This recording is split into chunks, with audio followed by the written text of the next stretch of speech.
All right. Well, then we'll just jump into what I've got planned out, and we'll go from there. Um, so, what I wanted to talk about with fasting, for me, fasting is not about absence. It's not about starving ourselves or putting ourselves in a state of hunger, but rather it's about creating space for ourselves, about creating an opening. It's about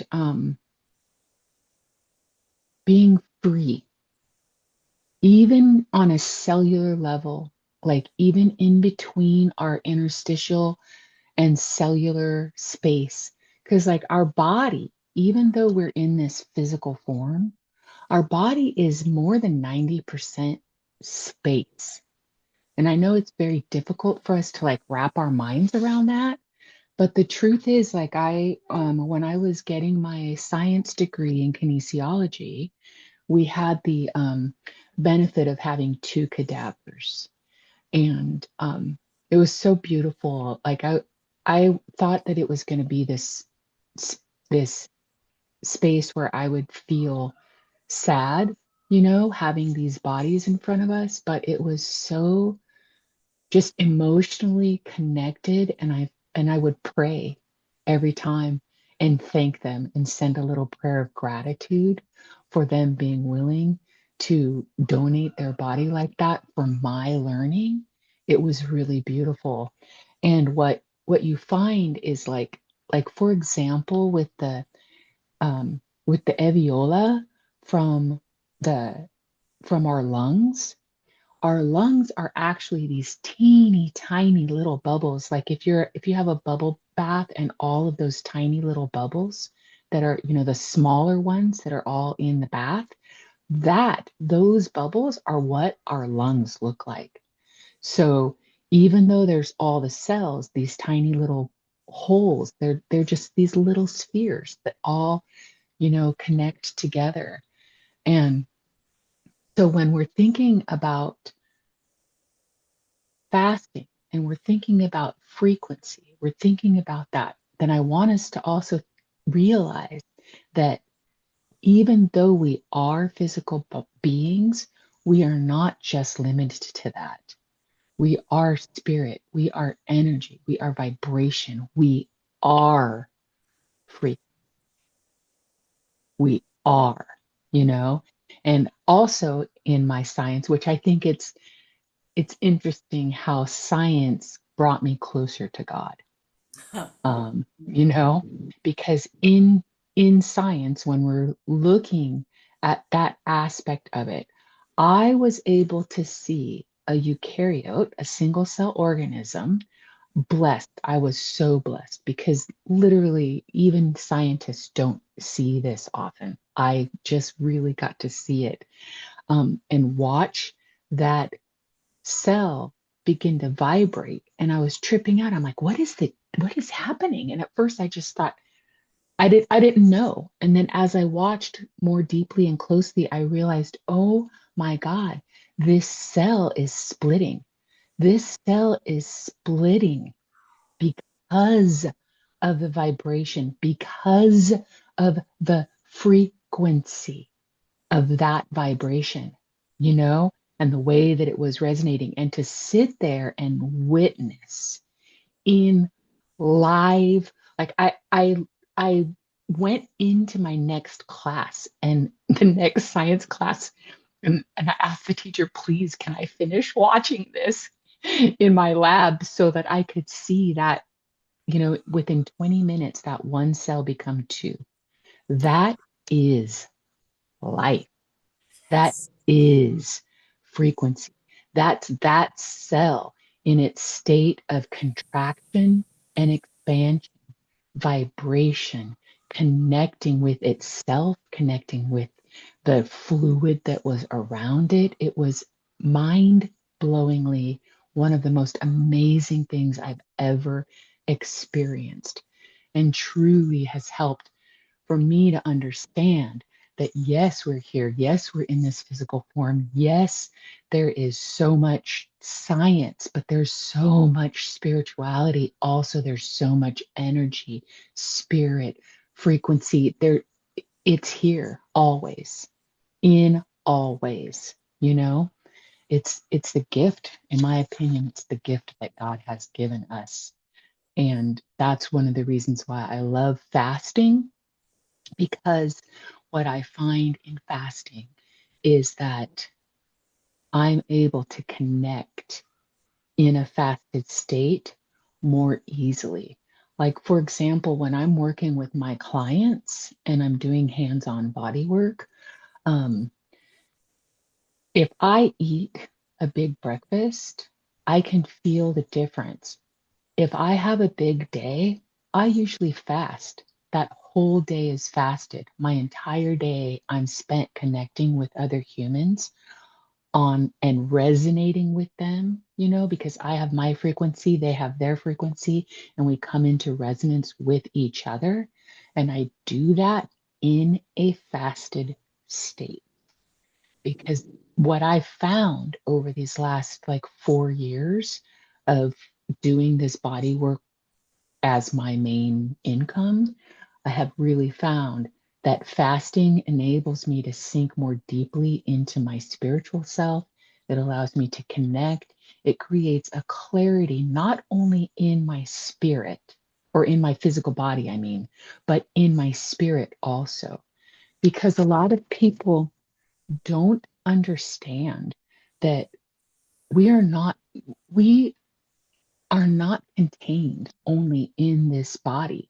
We have, some of us, a foot or two, some of us 12 feet of energy expounds beyond us, you know? Like Yalda, I think you're a little like me in that sense. You're big. We are big, the two of us, you know? And there's just that huge amount of energy that goes out because we extend, you know? And so what I'm really wanting to do right now is to is to have us come into a place where we are going to expand and contract within our breath. But what I want us to focus on when we're doing this exercise, and it's just going to be a simple exercise, it doesn't need to be too long. We're going to end up doing 3 breaths, deep breaths through the nose and out the mouth. And then that's going to expand us. I want us to concentrate when we take those breaths. I want us to concentrate on coming into the energetic field, up into the cosmos, into the spirit realm, into the heavens that are in on earth with us right now. We do not need to go anywhere else to experience that heaven, that feeling. It is here now. We don't have to wait until our bodies are dead to feel heaven. Heaven is here. So I want us to think about that in that upper expansion. When we come in through our nasal passages, through our nose, then our breath can expand bigger up in the upper parts of our body, whereas breathing in through our mouth, we're going to concentrate more on our lower part. So in that sense, I want us to really understand how connected we are into the earth. So when we take those deep breaths down into our belly and in through the mouth and out through the mouth, I want that, I want our concentration to go down into the belly, into the stomach, to concentrate on feeling how the energy flows into the earth and how we absorb her into our being. Because I get frustrated a lot of times. People talk about this or that. They talk about your mind, your body, or your spirit. They talk about emotion. They talk about things being separate, but there is no separation. And that's what I really want to try to bring to people is that we are not, we don't need to compartmentalize everything.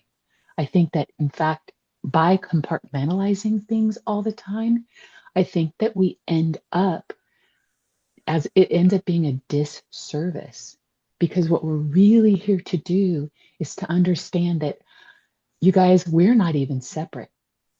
The four of us, even though we are in different physical spaces right now, we're not separate. We're part of each other. We're part of God. We're universe, source, whatever name you want to put to it. I say God because that's just how I feel about it, you know? But we are all one.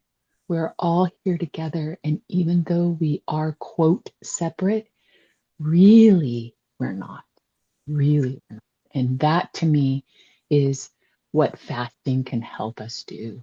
We can really help to connect into the frequency of what's happening around us and to really sit and really be who we are, you know, and that's why, like, when I do ceremonies, when we do our ceremonial sweats, I'm always in a fasted state before.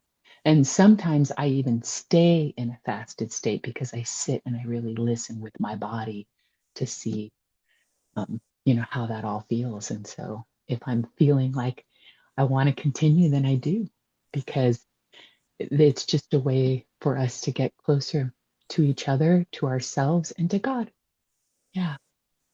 So we're just going to go through a really simple imagery now, and I'm just going to walk you guys through some deep breaths, and we're just going to get ourselves kind of centered into our bodies right now, and the ether that's around us. Okay. So I just want you to just get into your normal rhythm. You can close your eyes if you want, soften your gaze if you want. If you feel more comfortable with your eyes open, you can do that too. And just get yourself into a nice, comfortable feeling. Nestle yourself in, feet on the ground if you can. Beautiful. And we're just going to take the first deep breaths. We're going to do 3, and I'm just going to walk you through each breath. And in these breaths, we're going to breathe in through our nose, out through our mouth. And we're going to consider connecting into the heavens and bringing all of the energy that's in the heavens, even the energy that we feel amongst each other, the softening, the beauty when we connect with each other in spirit. So we're going to take a deep breath in through our nose, 8, and 1 in.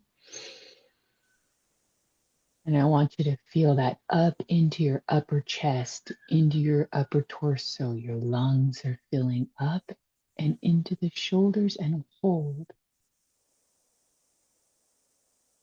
And out through your mouth and really let it out deeply. And empty. Oh, and follow again. And hold that at the top. Just sit. Allow your shoulders to expand. Feel your neck move upward into the heavens. And hold for as long as you feel comfortable. And then,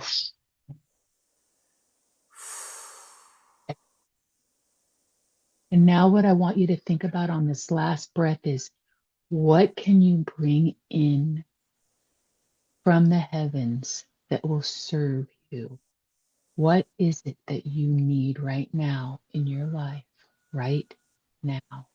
We're going to take one deep breath in, and you're going to hold that intention.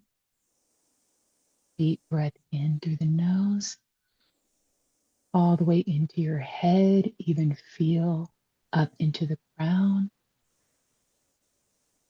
and bring in what serves you. And as we move out, we're going to let out what no longer serves us. In and out. Boom. And just let go of what doesn't serve you. You don't have to decide what doesn't serve you. You can what doesn't. It can be everything that doesn't. And now we fall into a gentle state, a gentle rhythm. Find your rhythm of breath and sit with yourself in that moment and how you're feeling. feel how you're connected into the ether right now, into the heavens, and how you're bringing all of that beautiful, magical love and light in your being. Everything that serves you, everything that you need that's out there, just floating around. It's just sitting there. All you have to do is claim it to be yours. And now we're going to bring all of that energy and kind of bring it into the center of our being. And now we're going to move our focus into connecting with the earth. We're bringing all of that in. And with that bringing in of our ideas and what is floating around outside of us, we're going to channel that into the earth because her frequency will take everything that we want, everything that we need, and her frequency will bring that back out into the ether for us to absorb, for us to bring it into us. But her frequency helps us do that. So that's what we're going to do right now is really imagine the roots. Imagine coming down the energetic channel all the way from the heavens into earth. And imagine the resonance that you feel with Mother Earth because she's here for us. She is here for us. And that's why we're meant to be her stewards. We are meant to steward the land because she is also here in that beautiful symbiotic relationship. So now we're going to take deep breath down. And in this, I want you to feel the focus of how when you bring the breath in through your mouth, we bring it down our spine and into our bellies. And we're going to do the same thing where we bring it in and we hold it. And then we force it back again. So first, deep breath in. And really feel that sensation all the way into your belly and hold. And you want to feel your sacrum and your hips and into your femur, your knees, your calves, your feet. And then with force,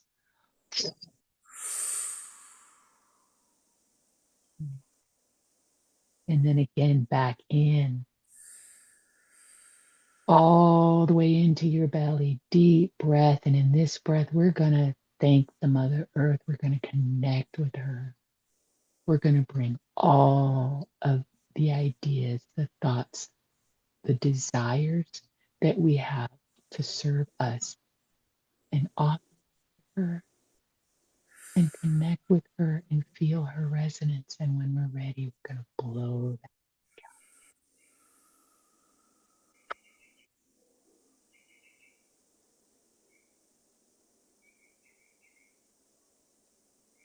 And in this last deep breath, we're going to take one last deep breath all the way in. And in this deep breath, we're going to feel the channel come from the heavens down into the earth and then back out into the heavens again. So one last deep breath in. And imagine all of that flow, that beautiful flow, and ask Mother Earth to help us because she's especially specific.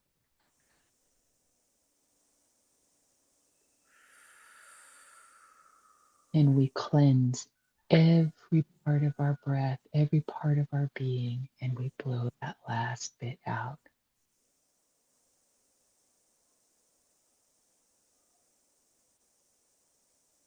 And we come back into our gentle breath, our own rhythm.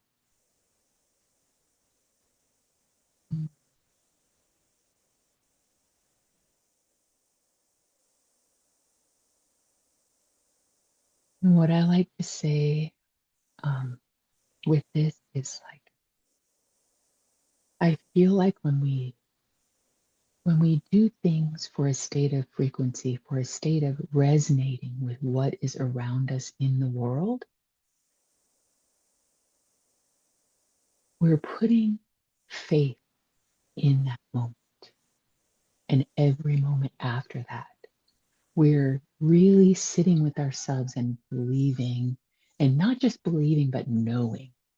Faith, in my opinion, in my mind, the way I think about it, is a full understanding that we have everything we need always in all ways because God is always here for us. The universe is always here for us. The planet Earth and her wisdom is always here for us. We are always here for each other. And when we take these breaths, my hope is that we can contract and expand in faith with as much ease as we With as much what as we need? ease, ease, Ease. yeah, ease. Nice. Hmm. Just having faith that is as effortless as every breath. And I believe that when we reach that state is when we reach a level of frequency that is just beyond beautiful, you know?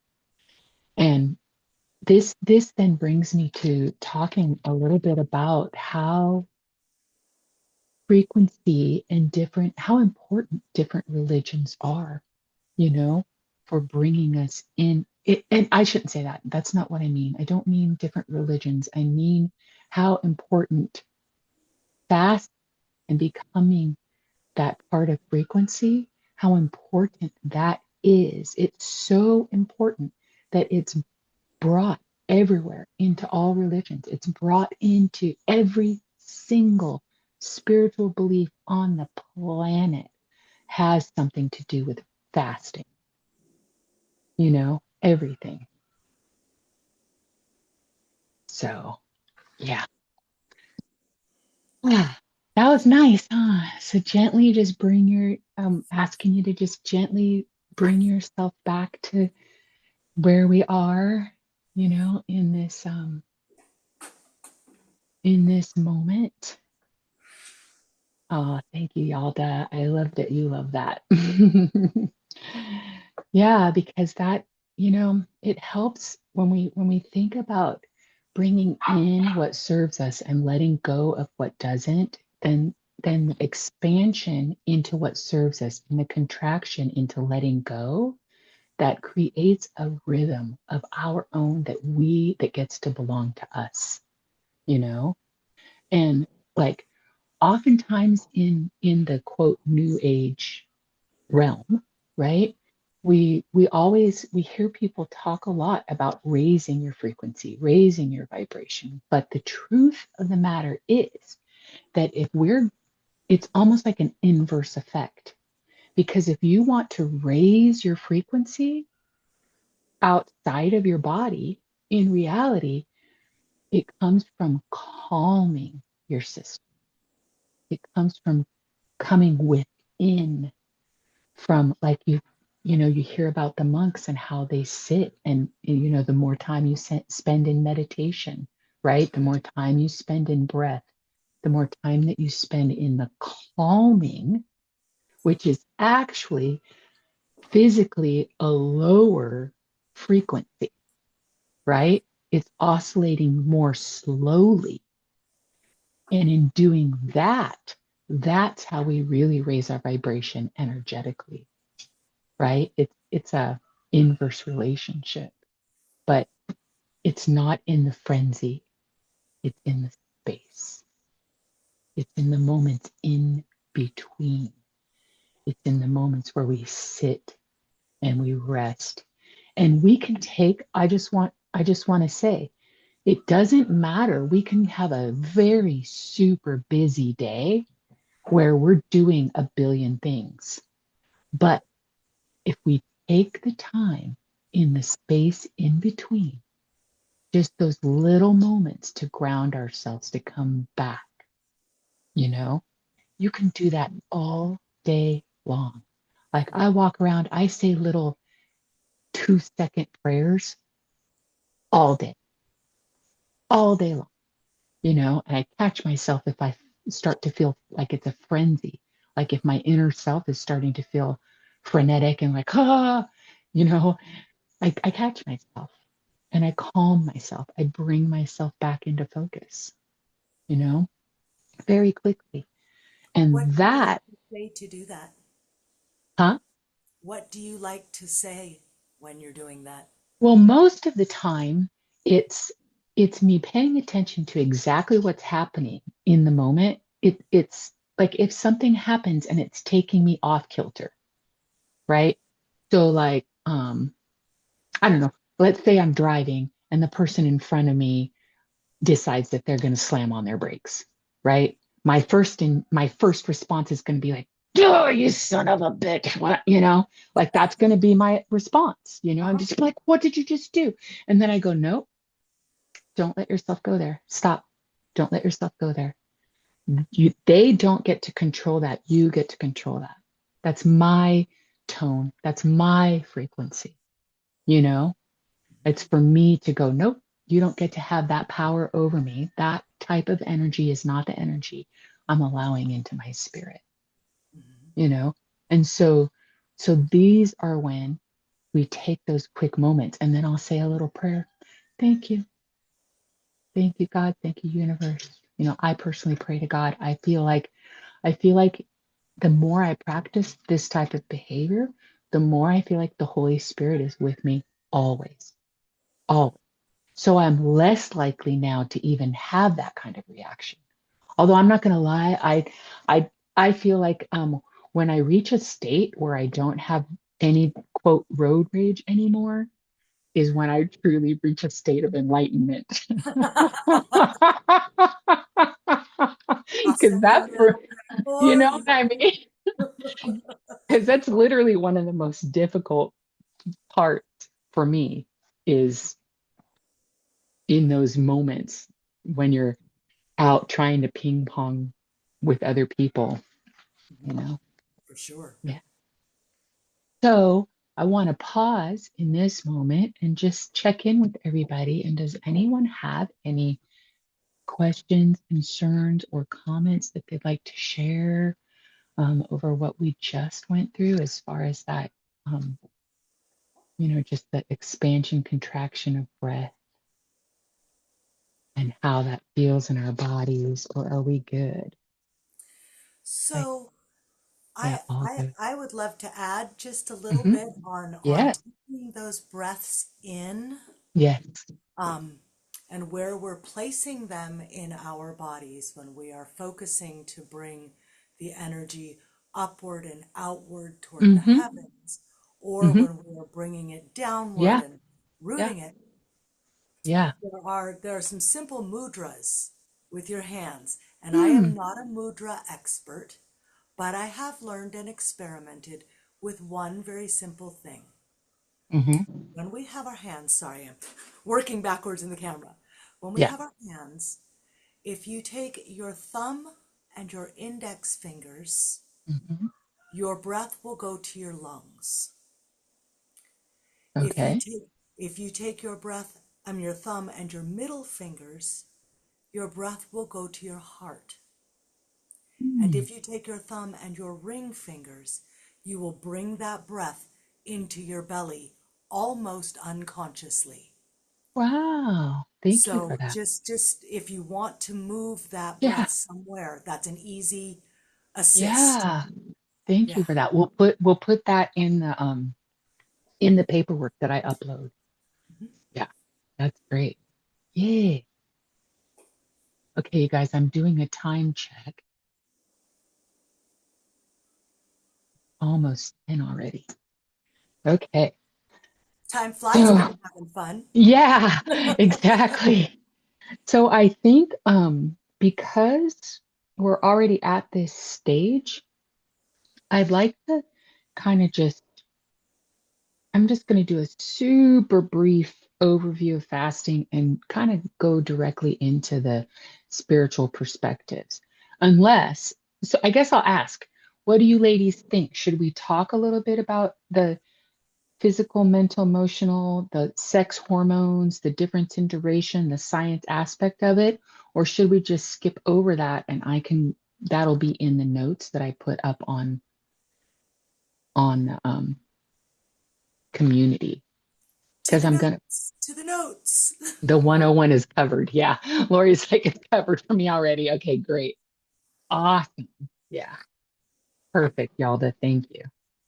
All right. Because this is kind of, that's how I feel too. It's like some people, it depends on where we're at in our journeys. And because the four of us are already kind of more on a spiritual side of our journey, I think that we can move on because what I want to do is share um, the reason why I chose fasting for my very first offering um, was because the way that I fast before I go into my sweats for the ceremonial sweats and how deeply I am able to connect with spirit, with God, with Mother Earth, with everything, being in a fasted state is magic. It is literally pure magic. And not only that, but like I already discussed, working with clients and the clarity, because I find that in a fasted state, and I'm not talking about like a super long fast, it doesn't take that long to get into a state. Do you fast long? Before I fast, usually at least 24 hours before I go into the sweats.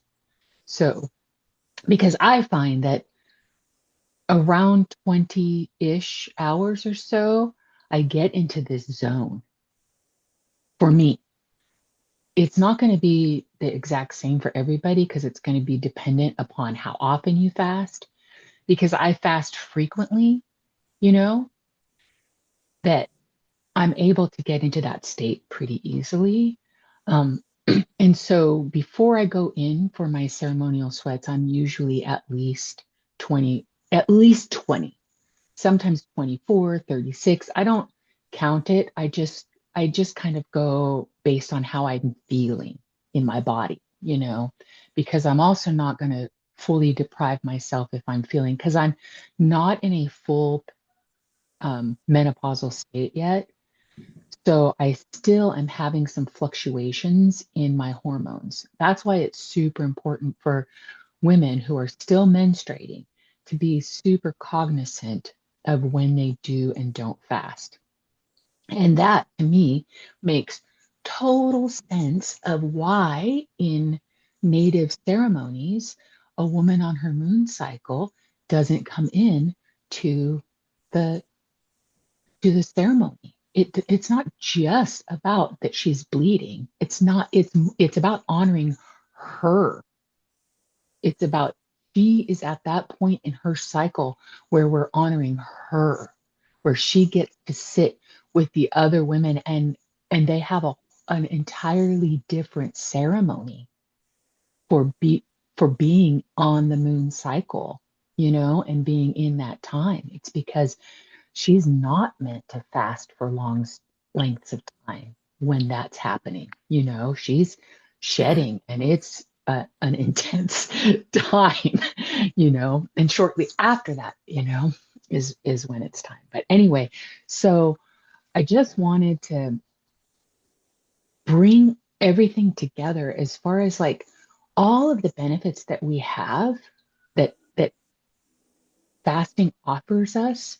No wonder it is talked about in almost every spiritual avenue that you can imagine. And so I just wanted to go over a little bit of that just to kind of unite everything, Like, so we're just talking about the indigenous earth-based wisdom, right? So for example, vision quests. Um, Vision quests include fasting.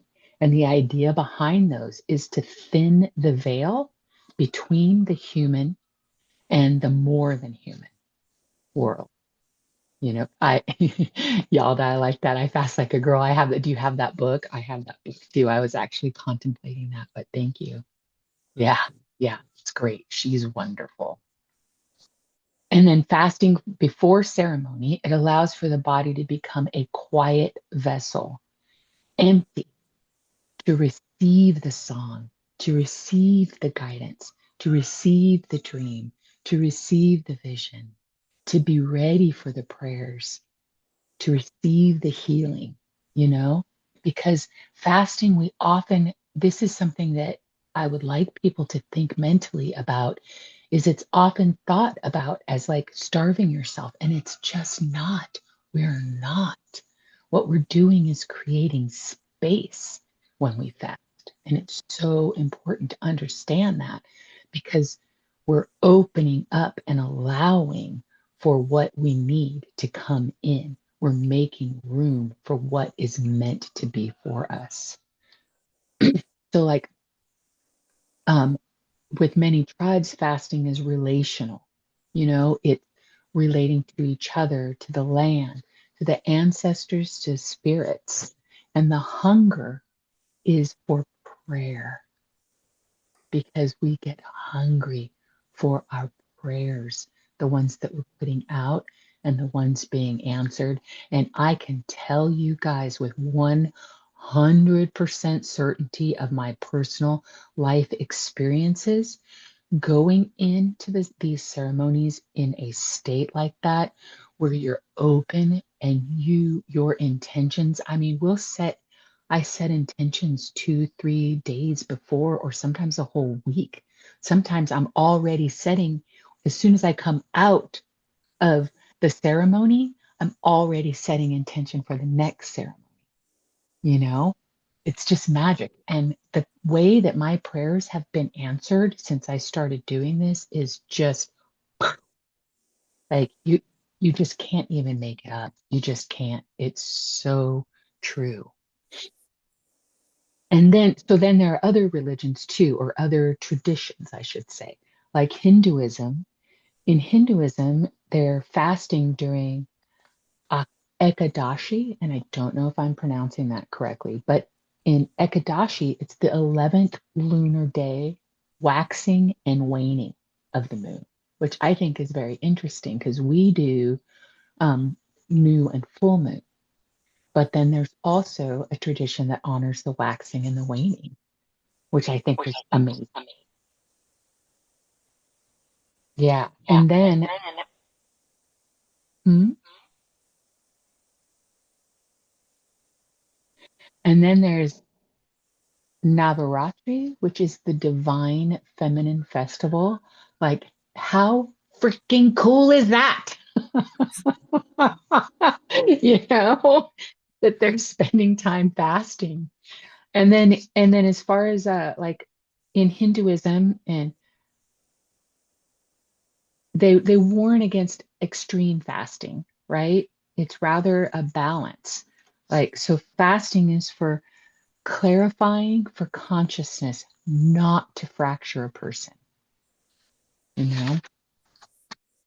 And then in Buddhism, right, we all know the monks, right? They often refrain from eating afternoon like every day. They eat their morning and then they go about. I used to always joke around like people talk about monks being in a enlightened state, and I'm like, dude, if I could just sit on the mountain every day, I'd be enlightened too.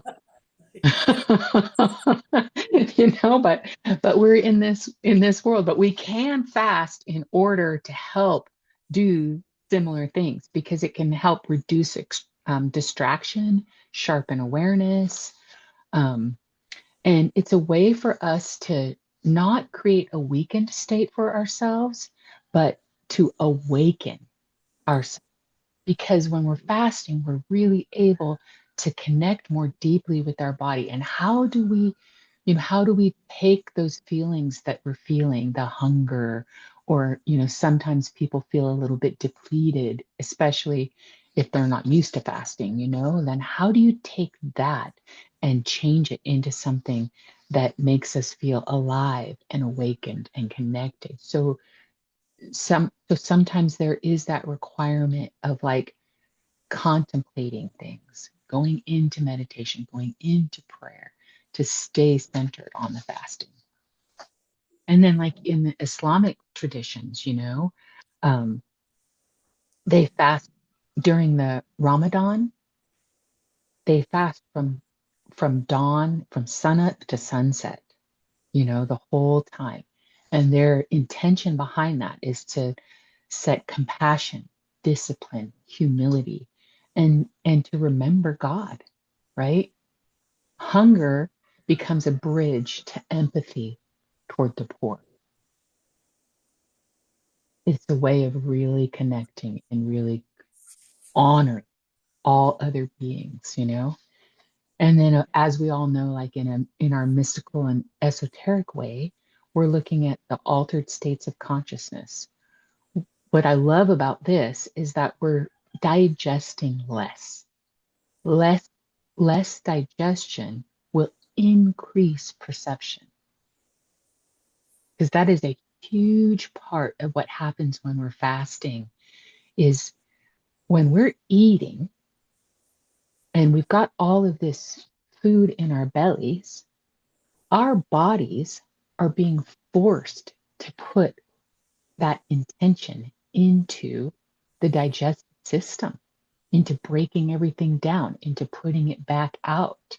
And sometimes we just need a break from that. Sometimes we need a break. Our bodies need a break. They need time to just be like, nope, we're good, you know? Because, yes, and Jews with Yom Kippur, absolutely. Yep, 100%. um, yeah, and like, exactly. Yeah, so that it's just, for me, I'm the kind of person that if something only works for one group of people or only works for, this specific type, then I'm less likely to follow that. Because in my spirit, in my world, whatever touches the majority of the people is probably kind of a fucking awesome thing to do, period. You know?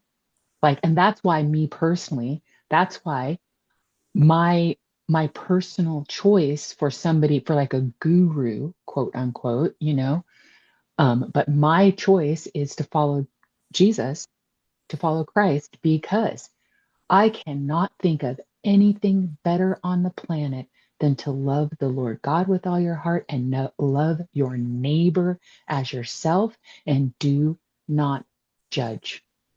Those are his three main teachings, his biggest teachings of what he had to give us, to offer to us, that. And so that's also why, he's my spiritual guru. No judgment on other people's spiritual gurus, but that's mine. Anyway, so I'm feeling like we're pretty good. Let me see. I was just going to go into a little bit before I keep moving on. Does anyone have any comments or anything, or are we good? And we're just going to keep flowing with the material, because pretty soon we're going to have to, we're good. Awesome. Yeah, because I want to segue into um, the realm of moving from fasting into a beautiful way of transitioning out of fasting, is to do a parasitic cleanse. And I want to, then give that over to Shoshona to talk about that. So the remainder of this stuff that I have, I just want to clarify or just continue just a little bit, but I'll go through a little bit of this more quickly, but I'll put up the notes on the on my Heal Happily community up in school. So if anybody wanted to come and read that, it'll be my very first item in the classroom. Hey, lesson number one. Yeah. But when we're thinking about connection and fast and frequency, these are the things, these words, thinking about prayer, about justice, about humility, about listening, and about love in action. Those are kind of main themes that you see throughout any tradition when you're talking about fasting. So I think it's beautiful. All these quotes. Okay. So from my standpoint, fasting doesn't need to be framed as denial or discipline. It doesn't need to be imposed on the body. What it is an act of relational listening, where we are listening and relating our body, our soul, and our spirit. So the body isn't treated as an obstacle that we need to transcend, but instead it's the instrument that we're using as perception, right? So when the digestion quiets, awareness amplifies, and energy previously devoted to consumption becomes available for coherence. Mm. Oh, I like that. So fasting then isn't about emptiness, it's about space made intentional, right? So in this philosophy, we're talking about the body being understood or interpreted as a living field. The tissue holds memory, the cells respond to intention. The nervous system listens constantly. Whether we want the nervous system to listen or not, it is always listening. And then it relays out commands based on what it's listening to, you know? So here we are in a state of, from processing, we're receiving. We're able to receive when we fast. And so in a fasting state, we reach a moment when the body stops speaking over the soul. We don't speak over the soul anymore. We connect to it and we allow the soul to come into us. And there's more, but I think that that's a, I think that that's a, I think that's a pretty good spot. Let's put the rest of that in. And one last thing. So just, I'm going to just go through this last little bit and then we'll give this over to you, Shoshona, for the parasite part, parasitic. Um, so when we're completing the fast and we're using a parasitic cleanse to complete the fast, um, what we're what we're in putting our intention into is how we're choosing the initiation of the completion and why we're completing that and where we're going into that. And again, it's like the fasting allowing space, allowing opening. So I don't want us to think about a cleanse being aggressive or purging, but rather a reassertion of sovereignty within the body's ecosystem. What we're doing is we're reclaiming our ecosystem. And we're saying we are sovereign in this state. So, because when you're in this process, you're not just killing the invaders. We're not killing invaders, but we are restoring our personal internal authority. So we're saying, you are in us. We get to have authority over you, not the other way around. That's not the way it works, and that's what we can do when we're cleansing ourselves in this manner. So, why the transition matters. During fasting, the body shifts into heightened sensitivity. The digestive system rests.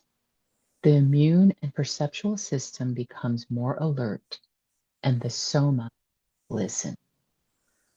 Our body listens. Re-entering food without intention can overwhelm the listening state. Completing a fast with a parasitic cleanse is about guiding the return to nourishment in a conscious way. So the body does not default back into the old patterns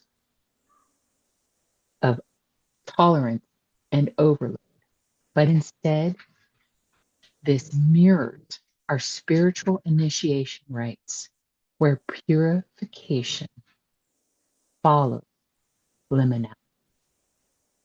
So we're taking this next step. And so our biological organism that can thrive when the internal terrain is compromised. And the symbolic expression of all of this is of blurred boundaries, depletion, or unconscious consumption. So this is what we think about if we think about uh, the somatic metaphor of parrot. So yeah. So I'll finish with the flourish because they flourish. Parasites flourish inside of us because the body is weak, but because it has not, I'm sorry, not because the body is weak, but because it has learned to accommodate too much. So we've allowed our body to accommodate the parasites, the bacteria that we don't want to live in there anymore, the viruses that we don't want to be in there anymore. We've allowed for that. So the cleanse is not about punishing ourselves, it's not about punishment. What it is about is boundary re education. It's about us re educating our body, just like we draw boundaries with the people around us and we say, nope, you don't get to do that to me anymore. No, I'm not receiving that. Just like me telling that person in front of me who slammed on their brakes, I'm not going to let you allow to affect my mood, right? We get to make that re education of our boundary. Yeah, Like it. that's it. And I'm going to hand it over to Shoshona. Valerie, thank you so much. You've Yeah. set a beautiful foundation from which we can reach upward and expand outward. Thank you. Thank you. I'm so excited to hear what you have to say and to listen to this gong. So I'm here for it. So, hi everybody. I'm super, super glad you're here, and honored by Val to be included in this talk. I'm going to bring another angle to discuss bringing resonance and the presence and elimination of parasites into and out of our energy field. So Val's used a lot of words that bring expansion to a spiritual aspect. She's used frequency, she's used resonance, she's used harmony, and these these words have so much application in our lives. And just as they explain the motion of our spiritual body, they also have physical placement through sound and through our own energy. That being said, our energy can be robbed. It can be robbed and we don't even know it. And so the first thing that I'm curious about is when you think about parasites, what comes to mind for you? Maybe it's tapeworms and liver flukes. Maybe it's bad relationships. Maybe it's trauma that we haven't released. But these are things that steal our vibration. They reduce our frequency. They disrupt our harmony. And so 2 tools that I use to bring my physical body back to a state of harmony with my spiritual body is by making a mental decision to increase my frequency. And so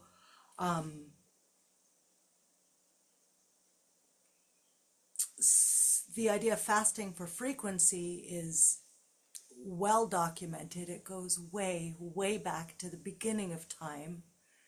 And yes, emotional triggers, looping cravings. Yes, these are things that we can experience when we are dealing with parasites, whether they are physical parasites or they are energetic or thought parasites. And so we can use foods and herbs to empower our body to come back into vibration. We can use sound, literal vibration and frequency to clear our energetic field and eliminate parasites, whether they are physical microbes or they are thoughts and looping patterns. So I'm super excited to share with you some of this. And at the end of what I have to say, I will be sharing with Valerie my specific formula of herbs that I have made as a tincture to help my body. And I will give you the supplemental minerals, proper dosing, an entire protocol that you are welcome to use. That being said, I am a certified herbalist. I studied at the Dandelion Herbal Center. We used Rosemary Gladstar's 10-month herbal course, The Science and Art of Herbalism. It was an intensive 10-month course, and then I followed on with Jane for 3 or 4 years after that as her assistant teacher. So I do have a little knowledge, but disclaimer, because they have to be made. The disclaimer here is that none of the herbs that I share with you or the formulas that I share have been evaluated or rated by the FDA. If you are pregnant or nursing, or if you are taking pharmaceutical medications, I do advise that you speak to your trusted healthcare provider, share the formula with them so that you don't get mixed contraindications. Some herbs can have a negative effect with other medications. I just want you to know that and understand that you are your own healer. You are your own best healer. Nobody outside of you can do that with you, but by the grace of whatever divine energy you connect with, you can create the resonance of healing and have a perfected vessel. And so that being said, a couple little quotes here. The parasite does not just eat your food, it eats your focus, it eats your will and your connection to the divine.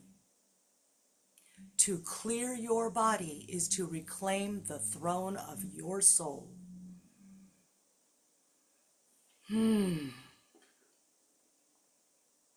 So whatever it is, it can be eliminated, it can be defeated, it can be transformed. Fasting is a potent ritual that increases our ability to achieve a higher frequency and overcome whatever parasitic entity that might be trying to get a hold of you.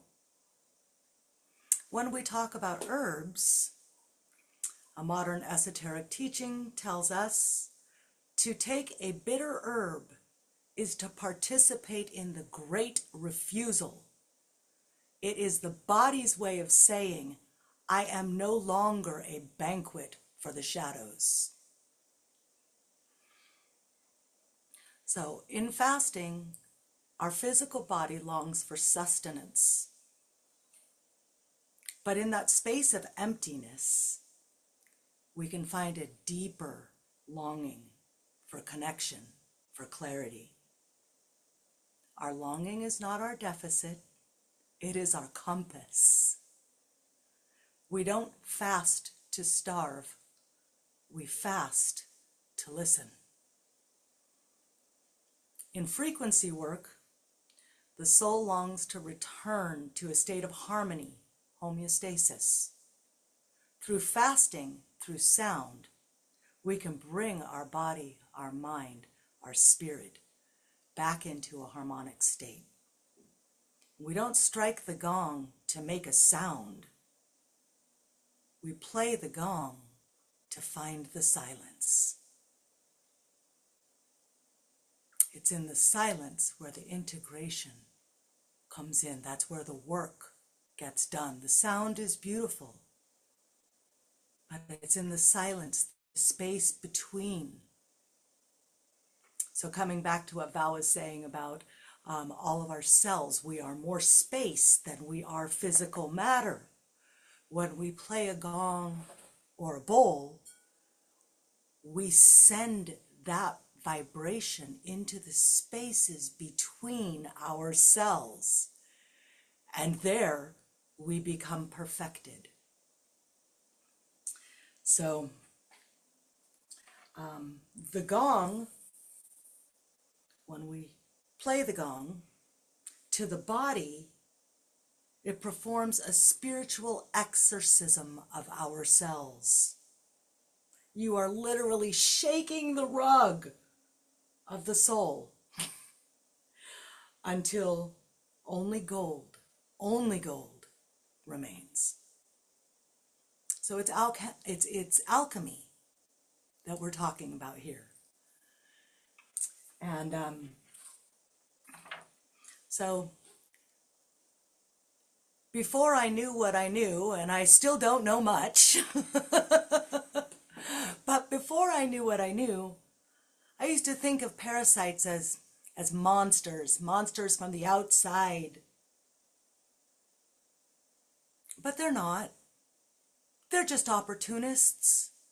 They're just looking for a cold, quiet, damp place to exist, to live, to create their own families, to expand. They've got their own karmic journey. It's just not part of ours. So when you build up your digestive fire, that fire in the belly, you raise your cellular frequency and you become a glow that is too hot, too bright, too radiant. They can't touch it. They can't take root. They can't live there. It's too much radiance. So you don't even have to fight them. You just have to become too bright for them to inhabit. So I'm going to give you a couple of tools to do that today.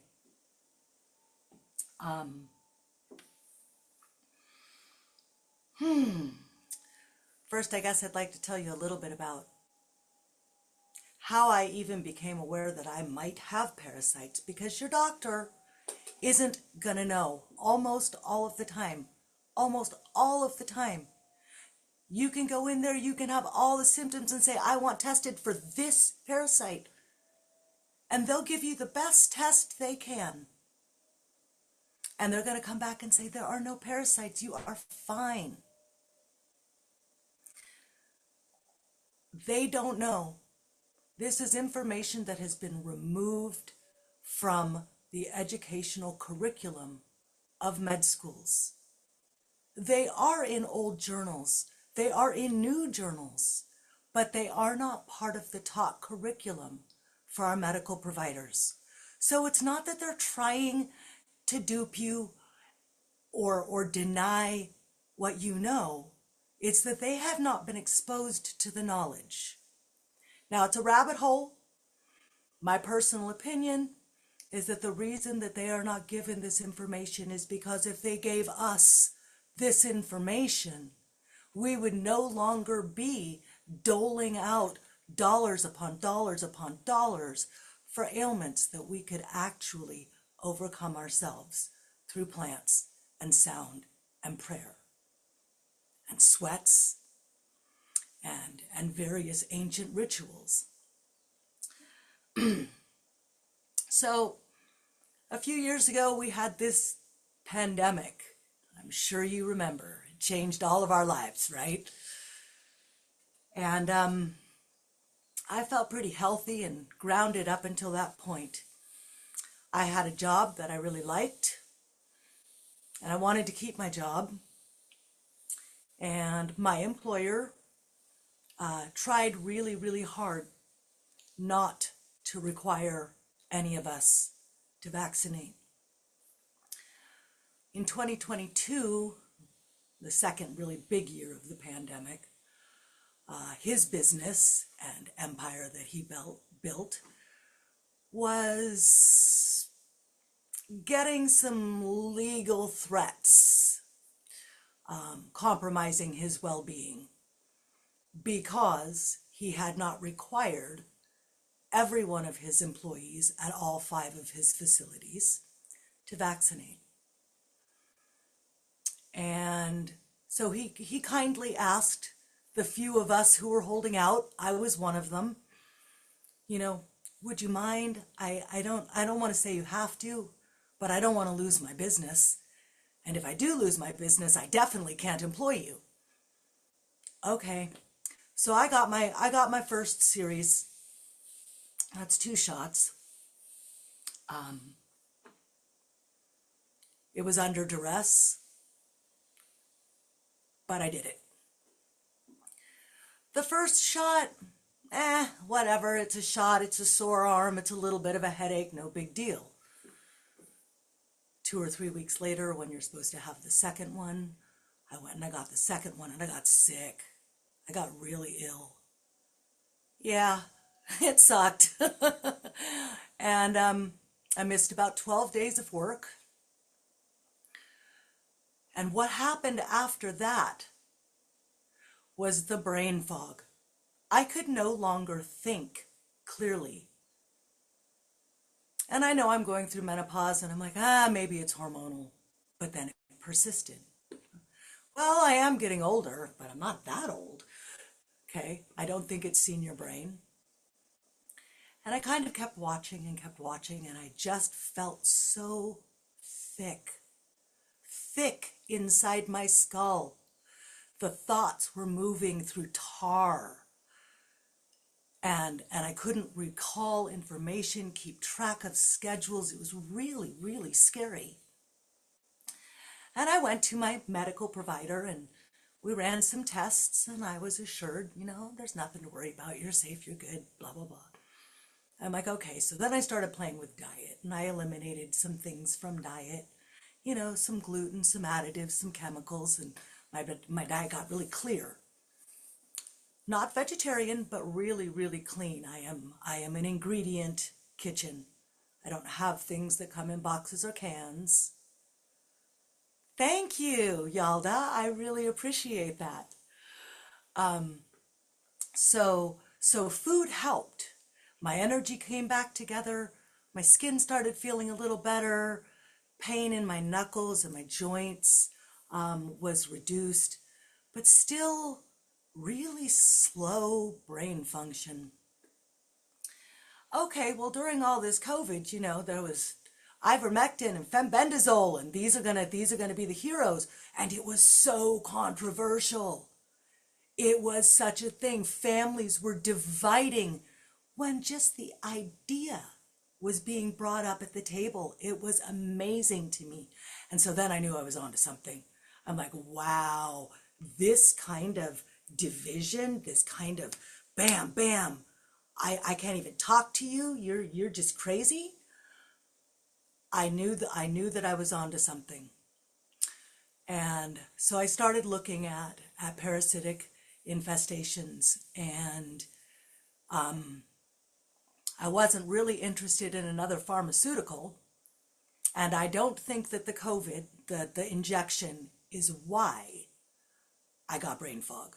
But I do think that some ingredient in that vaccine activated predators and parasites that were already living in my body that I didn't know about. And so then I became really vulnerable to their action. So I started looking through all of my herb books on what I could come up with to make a really functional tincture, and I came up with some good ones. So I have a powerhouse formula.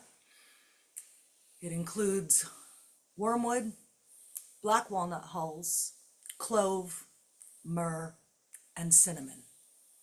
These are my 5 herbs that are in my tincture. I will give you all of the instructions and the proportions at the end. And then I was like, oh gosh, now I haven't really ever done much in the way of cleansing prior to this. I had done a couple of juice cleanses over the years, and but I hadn't really practiced with cleansing my body. And I do know that our physical vessel needs extra support. We've got to be really gentle when we're doing a cleanse. It's different than a fast. And so I really had to go into a whole other realm, starting to look at mineral supplements and how to keep the pH, the balance in our body healthy, so that we don't get sick while we are literally purging toxins out of our body. So I have a really beautiful list of minerals, what they do to support our body while we are going through a cleanse, proper dosing, the when and where to take it during the day. I have a really nice protocol written out for you. And again, reminding you, you are the master of your vessel. And so if it feels like it's moving a little too quickly, if you start to feel Mm. emotional irritability come back up, or heaviness in your body or your brain, you can't focus, that means maybe this cleanse is a little too potent. Maybe it's a little too much too fast. So then you just pause on the tincture. You up the magnesium, you up the water for about 24 hours, and then gently ease back into it. So you've got to be your own best friend in this, and be looking out for your body. My protocol may not work for you. Okay? Maybe you are a person who is really experienced with cleansing your body. You might be able to do this double time. But Mhm. again, that's going to be up to you to listen Yep. to your body. And if you can't find the answer in your body, give it up to God. Pray, Yeah. ask. The answers are there. You can just pluck them right out of the universe. When you take that nice deep breath into your chest, and you reach outward, and then you draw it back in. So this is all about you. This is about you retaining your sovereign vessel and not allowing outside invaders of any sort. That's from the headlines you read on the newspaper. That's the chemical that was in that sandwich that you grabbed on the way to work. That's fluoride in your water. That's whatever it is. We've got all sorts of foreign agents that we take in. Every breath we take, we're breathing in something that is not by our choice, but we do have the choice and the power to build our body up so that there is no room for any of that to attach anywhere to our whole auric and physical and internal being. And so that's what we're here doing. I don't know, would anybody like me to read through the herbs and what it is that they do, why I chose them? I think And that maybe we could put that up in the okay, community. You know what I perfect. mean? We Yes. are right now we're doing great. We're at 10:35, so we're doing Oh, great. we're ready. We're ready for We're some right on sound. schedule. I All am. right. Oh, this is beautiful. All right. Well, I will definitely make sure that all of the information is there so that Val can get that nice and posted up for you. There are a lot of really great resources out there. Rosemary Gladstar Sage Mountain Herbals is a beautiful site and resource for all kinds of herbal knowledge. The Dandelion Herbal Center is in Neeland. It's right there by you guys. Allison Poklemba, Oh no, Jessica Shepherd they are are the in a ones. different, yeah, they're all, not near us. Oh, okay, okay. I These didn't know if ladies. they were located It's in other okay. states. So somewhere near you, Rosemary Gladstar is on the East Coast. I believe she is currently in Maine or Massachusetts. Um, and most of this information is available online. And Yeah. I got to tell you, AI Assistant is kind of lovely when it comes to pinpointing your research and finding specific sources to look for information. That being said, this is Aluna. Hi, She Aluna. is she is a Chow Gong. She is bronze and brass, 24 inches. She resonates in a G sharp at 103.8 hertz. What that means, if you don't know frequency in hertz, frequency is the rate at which something vibrates. Hertz is how we measure that. So when I strike this gong, the actual surface of the gong is vibrating 103.8 times per second. That's what that means, and that's how that sound is produced. And I have here my black onyx crystal bowl, black quartz, excuse me. This is a solar plexus. She's tuned to 432 hertz, and she's in the note of E. And so this is what I'm going to be playing today: solar plexus for power, gong for expansion and resonance. We can literally create vibration in our cells that makes us immune to parasitic energy, whether they are physical or otherwise. And thank you for sharing this time. I'm going to be striking in a 3-6-9 sequence, and then it will be a 6-9-3 and a 9-3-6, and then I'm going to reverse that. I'm going to play it both ways. We're going to go up and we're going to come down, and we're going to land right here in the heart. So thank you very much. Let the And then sounds begin. Shoshana, I would just like to add when Yes. when you're completed, when this is completed, Mhm. there'll be just a few moments of silence afterward. And then will you bring us back into the space so that we can all say goodbye to each other? Yes, Thank absolutely. you. You're I'm welcome. going to shut everything off so that I can really sit and absorb right now. Enjoy. If Okay? you happen to have earbuds or a headset, Mhm. this is going to sound much, much better than it will through your phone speaker. But, resonance is resonance, and if you choose to receive, you will receive. Yeah, beautiful. Thank you. Oh, so if you can get yourself in a nice, comfortable position, take a couple of nice deep breaths in through your nose and out through your mouth. and just let the sound bring you present.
And a deep breath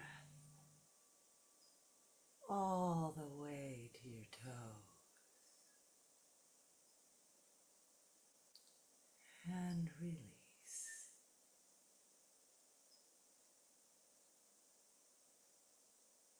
You can start to move your fingers and toes gently. Your eyes will start to flutter. Let them. You are present. You are whole. You are gold. Namaste.